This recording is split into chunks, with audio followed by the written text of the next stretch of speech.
Hello, everybody, and thank you for tuning in to the Liberty Report. Dr. Paul is traveling today. As many of you know, he's off to Miami to a conference, so I'll be taking the show at least from the Lake Jackson studios by myself today. But we do have a great guest, and very, very happy to welcome him back on the show, and that's my good friend and colleague, Jeff Deist, the president of the Mises Institute, and Dr. Paul's former chief of staff on Capitol Hill. Jeff, thanks so much for joining us.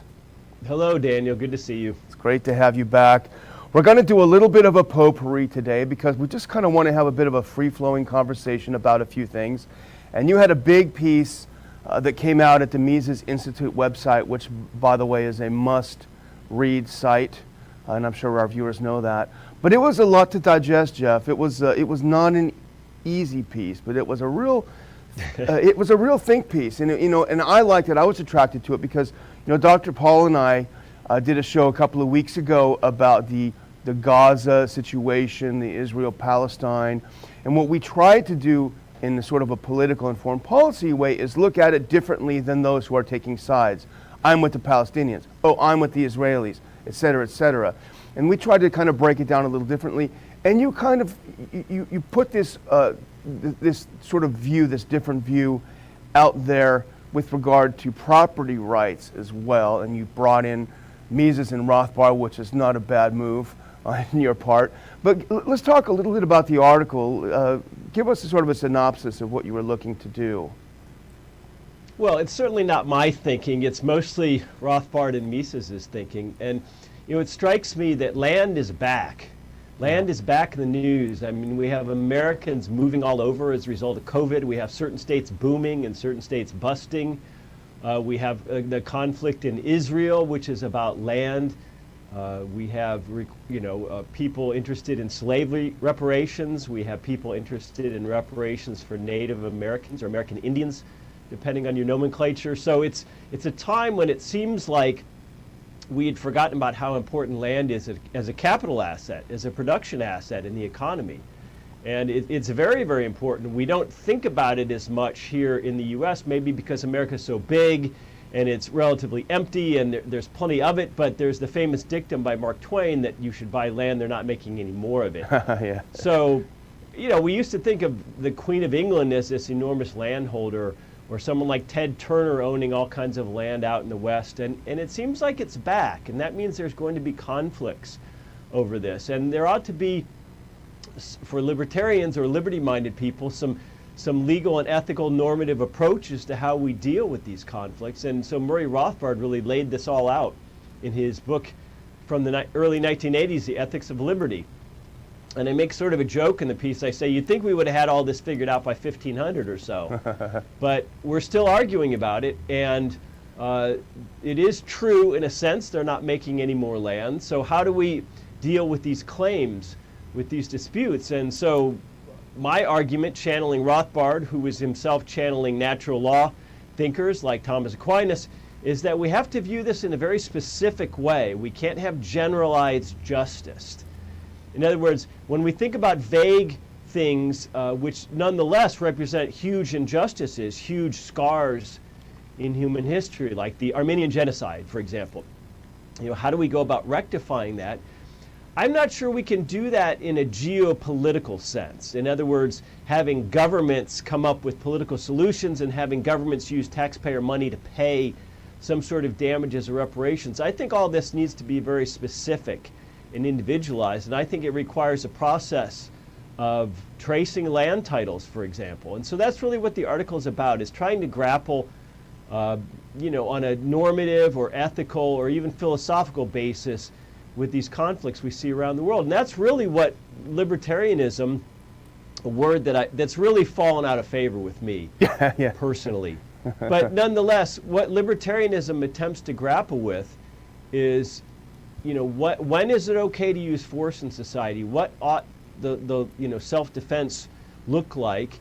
And when we think about when is it okay to use force in society, we're talking about a legal doctrine. How do we deal with conflict and dispute and friction? And so while that's a libertarian concept, it's also an economic concept, because all of economics is based on the fundamental reality of scarcity. So Rothbard sort of brought economics and libertarian thinking together in a way that nobody else had at the time, and I just thought it would make good fodder for an article. Yeah, it really was very thought-provoking. And in terms of land, you're right. I mean, I think Bill Gates just bought the entire western United States, if I'm not mistaken. Zuckerberg, the Facebook guy, I think bought all of Hawaii. So they get it. They understand the importance of land, the importance of owning large pieces of property. But it's, it is difficult. And you mentioned four different approaches to title, to land title. And you're right, it is very difficult. And many times the state's role was to actually create or exacerbate the problem. You mentioned the Balfour Declaration, which essentially said a place where someone else was living, other people should come in and move, and that created a lot of problems. Certainly, this is not to take one side, but that did create a lot of the problems. Let's go over those four different approaches. Well, there are four ways we could look at land titles. And I mentioned at the beginning of the article that particular situation in Israel is based on historical and religious claims go back thousands of years, even before Christ. So it's very, very difficult and fraught to retrace that and understand that. So I'm not trying to gloss over this. I think what Rothbard was trying to do in laying out these four scenarios is give us at least a hypothetical starting point.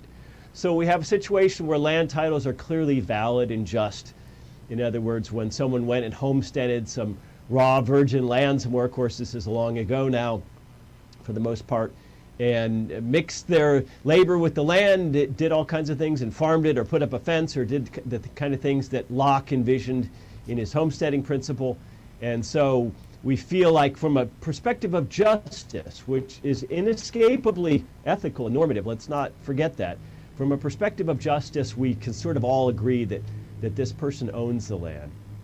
And then there's the other end of things where someone clearly came in and took land through war or through genocide or through slavery or through colonialism or just through subterfuge and theft and fraud, and they were clearly a bad actor, and they are still the current possessor or inhabitant or title holder of that land. And we can really identify the victim. Maybe the victim's still alive or his or her children are still alive. And so we have a bad guy and a good guy, and they're both identifiable. And in that, easy peasy scenario, Rothbard says, well, clearly the title ought to be taken from the bad guy and given to the good guy. So that's the black and white world we all want to live in, I suppose. But in the middle, there are a couple other scenarios where, well, we're not sure if the title's stolen. And if it was stolen, is the person who currently has the title or who occupies the property, we're talking about land property, real estate in this instance, are they the good guy or the bad guy, or were they maybe just an innocent third party who came along and bought some stolen property unawares? Mm-hmm. And so Rothbard goes into a couple of examples about how we might deal with this. Are they the thief? And if not, have they mixed their own labor with the land? And if should we deem it unowned and now once again open to homesteading? So really interesting stuff. Look, I like Rothbard. I'm heavily influenced by him, but I think it's a perfectly valid criticism to point out the difficulties in applying this Rothbardian approach to today's world, to the real world. And so that's where we are. But I think if we just want to dispense with ethical concerns and just say, well, Jeff, it's too late for all of this. We can't go back and trace multiple generations, and there, for much of human history, there were no written land titles. So this is all pie in the sky nonsense. We ought to just sort of hammer it out politically. Well, I don't agree with that. I think politics is an ugly way of dealing with organizing human society, and I really think the marketplace, allowing capital to go to its best and highest use is the way forward. And Ludwig von Mises addressed this. He said, look, even if we know that the past is, the legal system in the past was hugely imperfect, and even if we know there's all kinds of theft in the past, yes, this calls into color current land titles, but if we allow it a liberal program, by which he meant market liberalism, if we allow a liberal program going forward, these things will tend to work themselves out over time, imperfectly, but over time, because capital will head towards where it's appreciated and used best, and that applies to land as well. Yeah. You know, I don't know all the details, so this may well not fit into your fourth scenario, which is illegitimate, but I am reminded of the rather funny, but in a way tragic little clip that went around for a while in this most recent conflict in Israel, where there's a very overweight Jewish settler from New York who was on someone else's land, and the Palestinian said, hey, you can't, she knew the person's name, hey, you can't take this, you can't steal this, this is my house. And he said, if I don't steal it, somebody else will. So it was a very honest and rather funny clip. But it is interesting. But I wanted to move on to the next thing, because we both read this article that Glenn Greenwald has out, and we have an excerpt on ronpaulinstitute.org website, because this is something that that we've sort of lived with as it morphs into its new phase, which is basically the war on terror. It's now, as Dr. Paul warned way back then, it became a war on us. And Glenn's article is the new domestic war on terror has already begun, even without the new laws that Biden wants.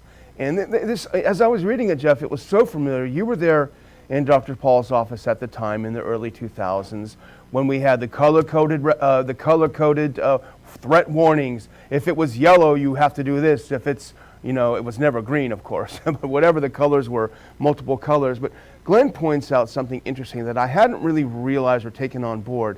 In the very short Biden presidency thus far, we just finished with May, very early on, there have been 4 special Homeland Security warning bulletins issued, and they all have pretty much the same thing.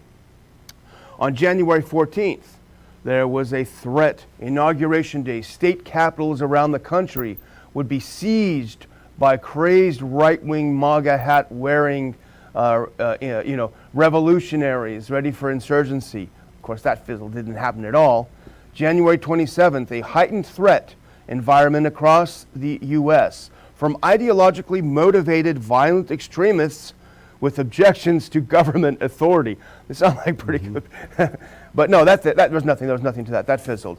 May 14th, right-wing violence to attack higher capacity targets. This is interesting. Exacerbated by lifting COVID restrictions. That seemed like the last hurrah. The right wing is going to come out.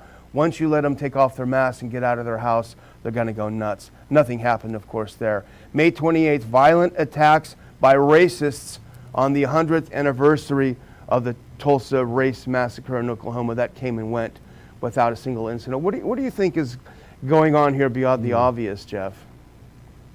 Well, clearly they're attempting to criminalize dissent, and they're aiming it at these sort of white Christian Trumpers on the right. And I wonder how much overlap there is or was between those people and people who overwhelmingly supported back in the day the George W. Bush, John Ashcroft, John Yoo, Wolfowitz doctrine of the unitary executive, of unlawful and indefinite detention in places like Gitmo, who supported black sites in places like Chicago for suspected terrorists, renditions, all kinds of extrajudicial killing, who basically supported this whole enormous war on terror, the creation of DHS, the emboldening of NSA, the creation of TSA at the airports. I mean, an awful lot of people supported all that, and now it's coming back home to roost. It was always going to be used against U.S. citizens. This didn't take some sort of rocket scientist to fill out. And so Biden is going to go out of his way to appease his base, to make it sound like white people who show up in a big gathering somewhere can't have a legitimate grievance or protest, and so they must be white supremacists or they must be domestic terrorists. And look at these rednecks and yahoos with their AR-15s. I mean, this was all so predictable. And when I think about Glenn Greenwald writing about this, it's interesting the criticisms he's getting now that he's left The Intercept and he's no longer the darling of the left. It strikes me as he's becoming hated by all the powers that be, like a Snowden is, or a Julian Assange. And I wonder what it would take to shut him down. Let's say he gets 10,000 people a month to send him $5 a month. As a truly independent journalist with his own platform, he'd be making a very good living, and that would also give him the financial independence to be brave and bold. And I wonder how long that will last. I saw someone's posted earlier today, he went on Tucker Carlson's show. Okay. I'm sure he'd go on MSNBC or whatever. But this stuff is important.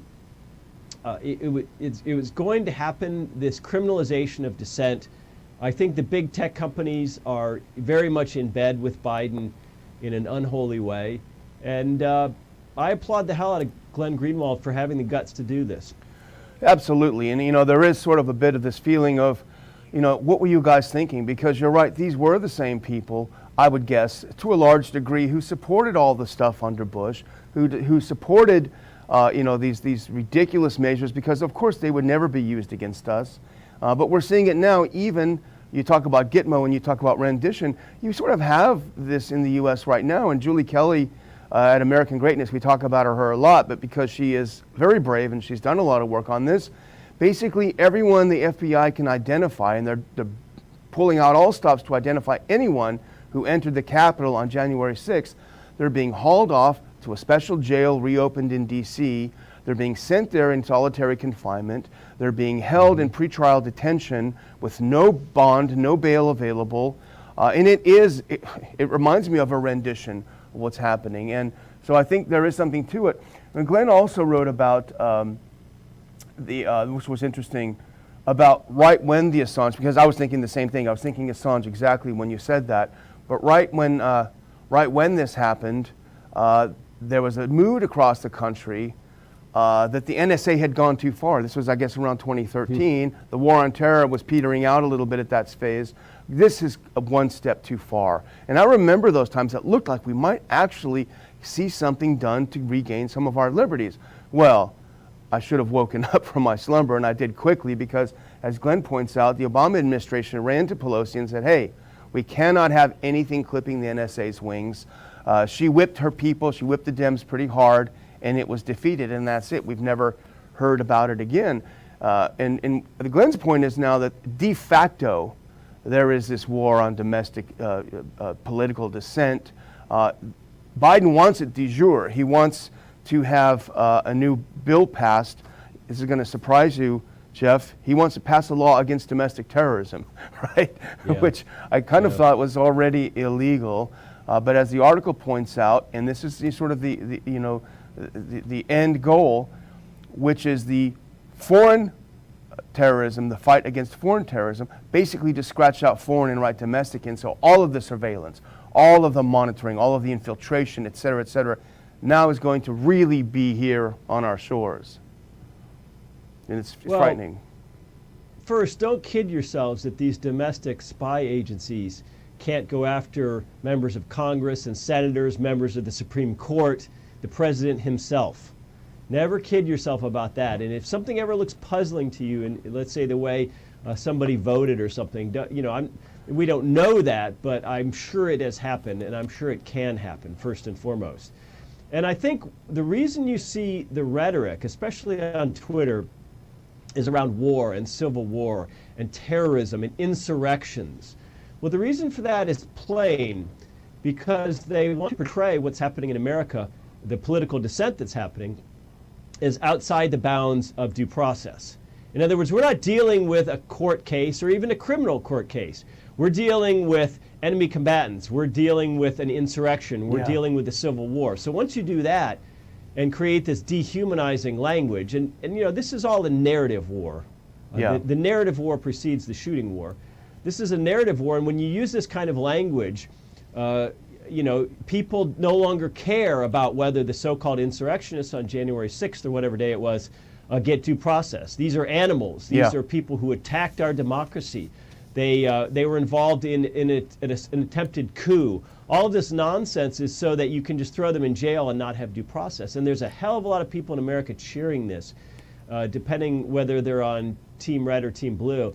It's sickening.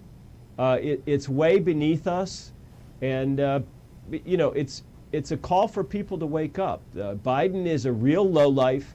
Don't be fooled or lulled by his 45 years of go along, get along, back slapping in Congress. He's an absolute lowlife. He has the the moral compass of an insect, and I think Kamala Harris is an absolute nightmare. And so a lot of people on the left are busy patting themselves on the back over getting rid of Trump, but I'll tell you what, anybody who goes along with this is no liberal. Yeah, that's true, and that's why Greenwald is so brave and has so many enemies. I want to close with just a one last topic, and this is something that I think about a lot, and I know you do too. I think we're entering the post-COVID world. I think the plot was lost at the moment Fauci was asked, how come Florida is not doing that bad since they opened up? How come Texas did not have the spike? And he said, I don't know. That was, I think, the end. We're moving into a post-COVID world. I think we've seen over the past year or so, year and a few months, the greatest attack on civil liberties in the United States since slavery. And I'm not trying to be hyperbolic about this. We've seen people being forced to stay in their homes, to have their businesses and churches closed, being forced to put things on and in their body that they may not want to do.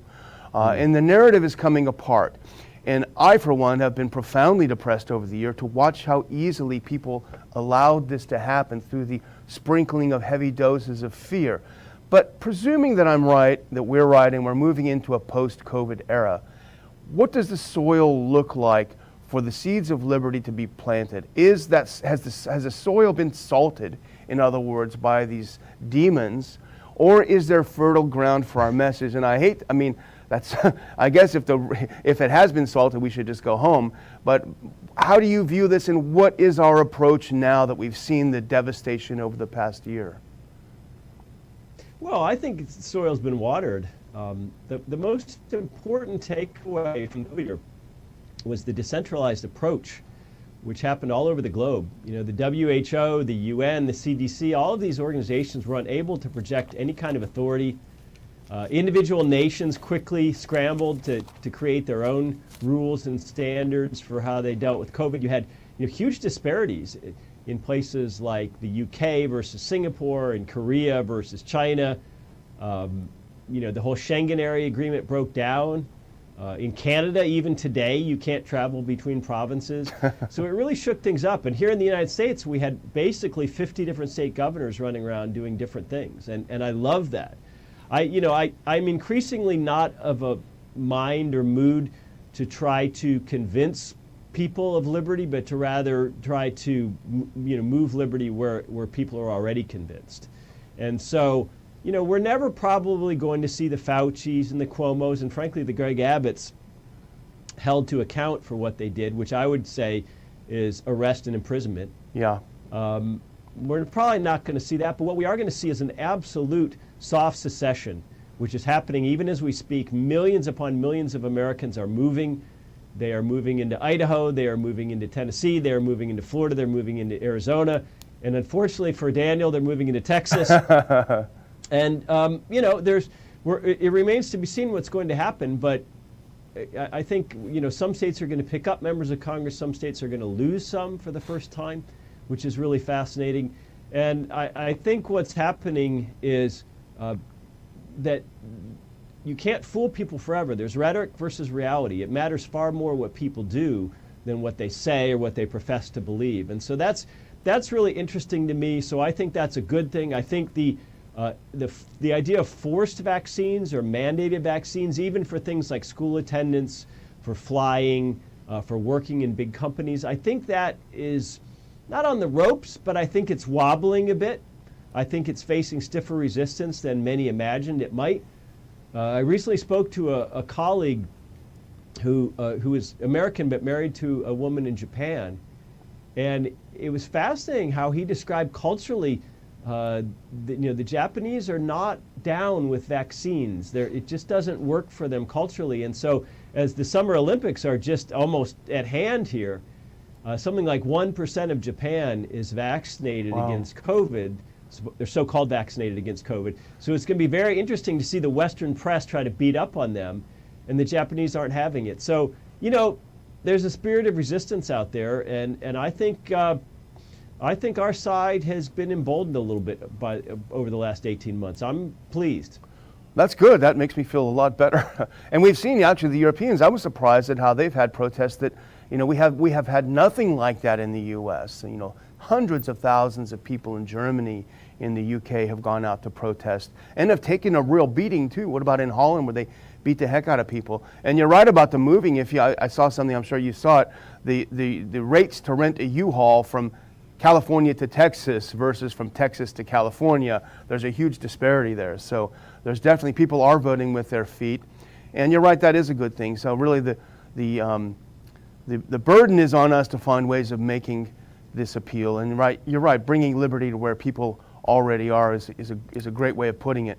Jeff, we're going to have to close out now, but I really appreciate you joining me for this discussion today, and appreciate the work that you do at the Mises Institute, Mises.org. And I'm so proud, and I've told so many people how brave and bold Mises was last year, because they just said, damn it, we're going to hold our events. If we have to do some tinkering here and there, if we have to find some underground venues, we're going to do it. You kept meeting. So hats off to you and your team for really putting liberty in practice and not letting the state tell you what you can and can't do. Jeff, thanks so much for joining us on today's Liberty Report. All right, thank you, Daniel. And thank all of our viewers for watching the Ron Paul Liberty Report. We will see you tomorrow.